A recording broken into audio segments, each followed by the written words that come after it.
Времето размива границите.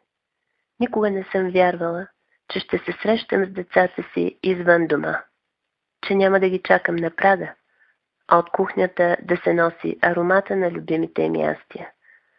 Не съм вярвала, че няма да ги посрещам не просто в родния им град, но и в България. Но ето, че и това се случи.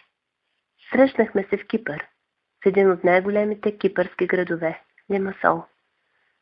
Синът ми пристигна от България, дъщеря ми от Шотландия.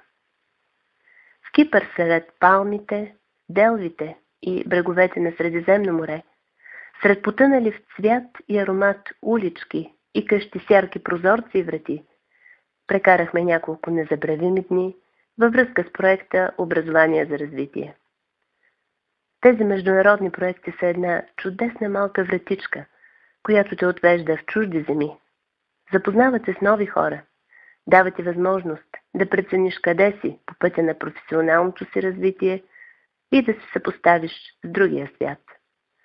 Но те ти дават възможности за такива емоционални преживявания, да прегърнеш децата си на стотици километри от родния дом, да споделиш с тях красотата на тамошните залези, заедно да нагазите в морето, навили крачолите на панталоните си, да танцувате сиртаки до зори.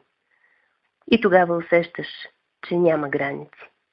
За обечта ти към децата, за чудесните преживявания, за новите приятелства. Те могат да се случват навсякъде. И тогава се чувстваш така. Маслинен блясък в косите, сол по устните, зехтин по пръстите и загоряла плът, лимонен дъх над улиците пръснат и вкус на колендро бележат твоя път. Защото ти е трудно да си тръгнеш, без да наситиш всички сетива с легендите от пясъчните хълмове, с море, маслини, делви и трева.